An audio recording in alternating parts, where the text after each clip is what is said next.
এই যে দেখুন একদম ফুটন্ত শাপলা। আসো, আজকে শেষ তোমার নানুর বাড়ি বেড়ানো।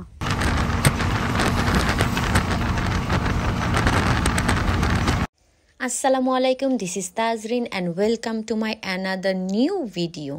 গাইজ, আজকের ভিডিওটি খুব দুঃখজনকও হবে এবং খুব ইন্টারেস্টিংও হবে।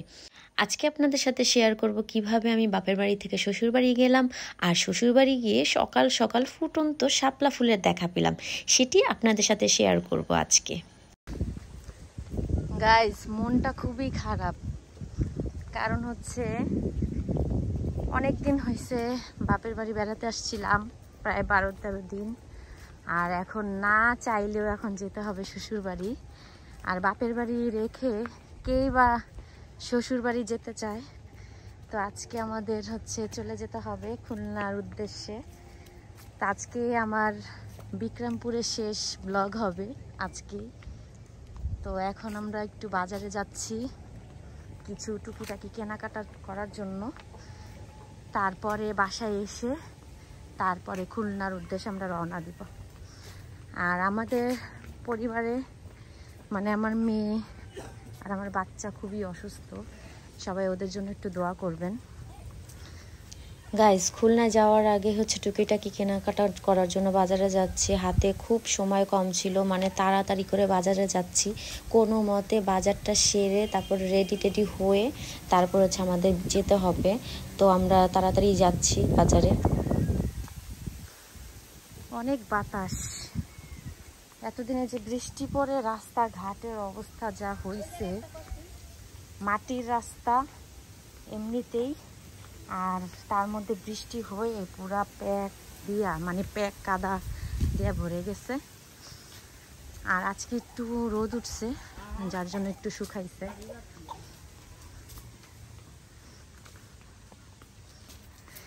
আম্মু, আমার মেয়ে খুব অসুস্থ, তার কিছুই ভালো লাগতেছে না। তারপরে গাইজ, আমরা বাজার করছি, কিন্তু বাজারের ক্লিপটা নিতে ভুলে গেছি। তো যাই হোক, তারপর আমরা রেডি হলাম খুলনা উদ্দেশ্যে যাওয়ার জন্য। আজকে শেষ তোমার নানুর বাড়ি বেড়ানো। কেমন লাগতেছে? ভালো লাগে? নানির বাসা থেকে যাইতে ভালো লাগে? আমি তো ভাবছি মন খারাপ হবে। তারপর গাইজ, আমরা ব্যাগটা গুছালাম, গুছিয়ে তারপরে বের হলাম।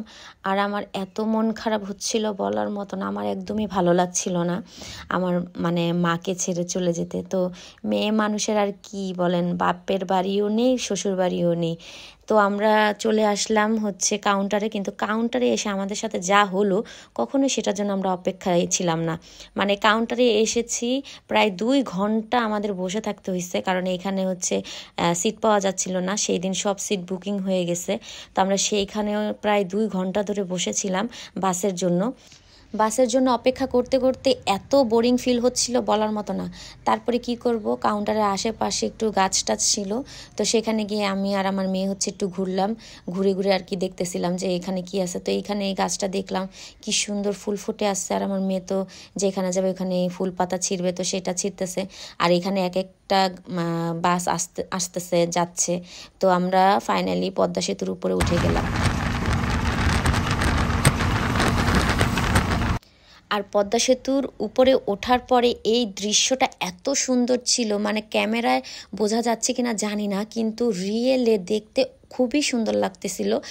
কাশফুল দিয়ে পুরো জায়গাটা ভরা ছিল।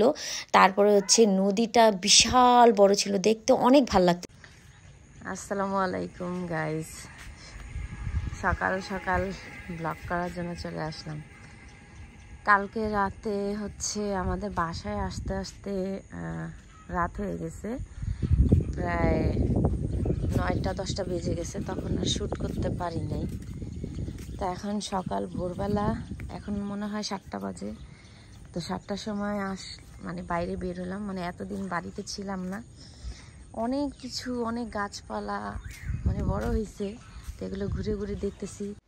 তারপরে আমরা আমাদের বাসার সামনে যেই বিলটা ছিল ওই বিলে চলে আসলাম। আমি আমার বাপের বাড়িতে এত চেষ্টা করলাম ফুটন্ত শাপলা দেখার জন্য, কিন্তু আমার কপালে হলো না। যখনই গেলাম তখনই শাপলাগুলো একদম মানে বুঝেছিল, কিন্তু আমার বাসার সামনে এই শাপলাগুলো এত সুন্দর করে ফুটেছিল, আমার দেখতে যা ভালো লাগতেছে। তো আমি তাড়াতাড়ি করে আসলাম, আর সকাল 7টার সময় আসছি এই ফুলগুলো দেখার জন্য। আর ফুলগুলো অনেক সুন্দর ছিল দেখতে। গাইস দেখুন কি সুন্দর, সকাল সকাল আসছি আজকে ফুটন্ত শাপলা দেখতে। দেখা যায় এই যে সাদা সাদা, এগুলো হচ্ছে সব ফুটন্ত শাপলা। মানে অনেক ভোরবেলা আসলে এরকম ফুটন্ত শাপলা দেখা যায়। এখন ভোরবেলা না, মানে সকালবেলা, সকাল 7টার সময়। না ওনার ডাকদম কেন, এই সব ফুটন্ত শাপলাগুলো তুলতেছে। একটা মহিলা ফুটন্ত শাপলাগুলো সব তুলতেছে, দেখতে ভালোই লাগতেছে। নিবা পারবা? দাঁড়াও এইদিকে দেখি।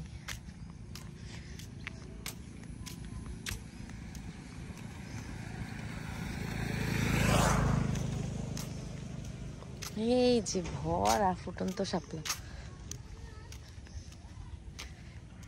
একদম পুরো ফুটে আছে সাদা সাদা। এই যে একদম সাদা সাদা, কি সুন্দর ফুটে আছে।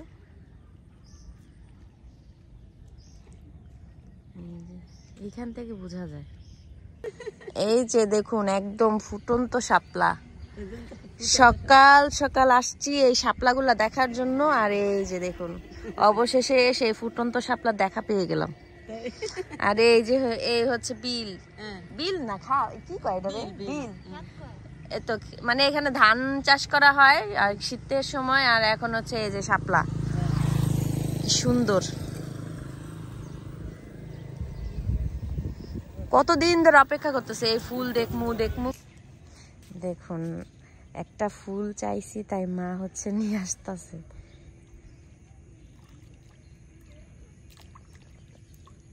ওইটা ভালো না, ওটা ভালো না।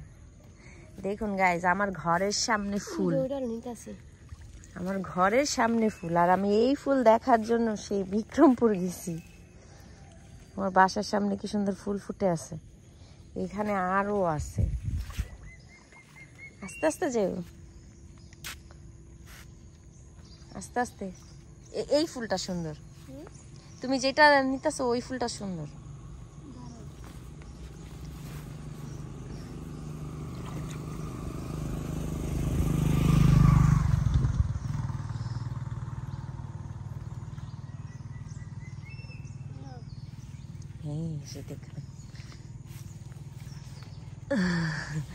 এই যে দেখুন কি সুন্দর সাদা সাদা ফুল। একটু আগে একগুচ্ছ ফুল নিয়ে ছবি তুললাম। ফুলগুলো দেখতে অনেক ভালো লাগে, ফুটন্ত অবস্থায় বেশি ভালো লাগে। তো আমার মাকে বললাম যে এখান থেকে একটা ফুল তুলে দাও। তার আগে হচ্ছে ফুল একজন মহিলার কি তুলছে, তো তার থেকে নিয়ে একটু ছবি টবি তুললাম। এখন তো আমার মন মানছে না, এখন আমার শাপলা ফুল লাগবে। তো মাকে বলার সাথে সাথে মা হচ্ছে 2টা ফুল তুলে দিল, তো সেটা নিয়ে একটু ঢং ঢং করতেছিলাম। আর এইখানে আমার একটা শখের গাছ ছিল, সেটা হচ্ছে শসা গাছ। আর শসা গাছটা এই কয়দিনে এত বড় হবে আমি কখনোই কল্পনা করতে পারি নাই। দেখুন গাইস একদম আমাদের ছাদের উপরে উঠে গেছে শসা গাছ, আর শসা গাছে শসাও ধরছি। আমি পুরা অবাক হয়ে গেছি শসাটা দেখে গাইস। একদম ভিতরে দেখুন, ওই যে দেখুন গাইস মাশাআল্লাহ অনেক বড় হয়েছে শসা। আবার অনেকগুলো হচ্ছে ছোট ছোট শসা আছে, এই যে এইখানে আছে একটা। আর নেট দিয়ে রাখছে, মানে পাখি এসে শসাগুলো খেয়ে ফেলে, নষ্ট করে ফেলে, তাই হচ্ছে এই নেটটা দেয়া হয়েছে। গাছ ভরা শসা, ওই দিকে দেখুন গাইস একদম ফুল, হলুদ হলুদ ফুল দিয়ে ভরা। এই গাছটা মানে এরকম বড় হবে আমি তো ভাবতেই পারি নাই। যাক ভালো হয়েছে। গাইস, এই শশা গাছটা এরকম বাঁচবে আমি ভাবতেই পারি নাই, কারণ এই গাছটা প্রায় মরে যাচ্ছিল অবস্থা ছিল। তারপরে এই গাছটা যে বাঁচলো এটাই কিন্তু অনেক। তো এই গাছের শশা দেখে তো আমার, বিশ্বাস করেন, আমার অনেক ভালো লাগতেছিল। আর শশা দেখার পরে হচ্ছে অনেকদিন পরে বাড়িতে আসছি, তো মানে আমি তো অনেক গাছ প্রেমী আর আমার গাছ খুবই পছন্দ। তো এখন কোন জায়গায় কি গাছ হইছে না হইছে আমি সবগুলো সকালবেলা উঠে খুঁটে খুঁটে দেখতেছিলাম যে কোন গাছটা বড় হলো, কোন গাছের ফল হলো। তো এখানে হচ্ছে আমার শ্বশুর কামরাঙ্গা গাছ আনছিল, তো সেই গাছটা লাগাইছে আর সেই গাছের মধ্যে এতদিন কিন্তু ফুল হয় নাই। তো আজকে দেখি সকালবেলা যে গাছ ভরা ফুল। গাছে যেহেতু ফুল হয়েছে, ফল তো অবশ্যই হবে। আর আমার প্রচুর পরিমাণে নিজের গাছের ফল ফুল পাতা আমার খুবই পছন্দ। মানে আমি এক প্রকার বলতে পারেন যে আমি একটা গাছপ্রেমী মানুষ। মানে আমার পশু প্রাণী অত ভালো লাগে না, কিন্তু গাছের প্রতি খুবই আগ্রহী আর গাছের প্রতি খুবই ভালোবাসা। তো আমি এখান থেকে কামরাঙ্গা গাছটা দেখলাম, দেখার পরে আমার সামনে হচ্ছে একটা বেল গাছ আছে, আর বেল গাছে ভালোই পাতা হয়েছে। তারপরে আমি চলে গেলাম হচ্ছে আমাদের বোম্বাই মরিচ গাছ দেখার জন্য। আর বোম্বাই মরিচ গাছে প্রচুর পরিমাণে ফল ছিল, যখন আমি ছিলাম তখন অনেক ফল ছিল। কিন্তু দুঃখের ব্যাপার, আমাদের এইখানে চোরের উৎপাত বেশি বেড়ে গেছে। মানে আমাদের গাছের ফল চুরি হয়ে যায়, শশাও চুরি হয়ে গেছিলো। তারপর হচ্ছে বোম্বাই মরিচ দেখছিলাম অনেকগুলা হয়েছে, কিন্তু বাসায় এসে দেখি নাই।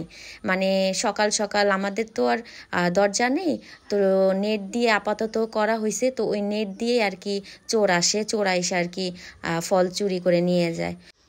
পরে হচ্ছে সামনে গেলাম, সামনে গিয়ে হচ্ছে আরও গাছ আছে ওইগুলো দেখলাম।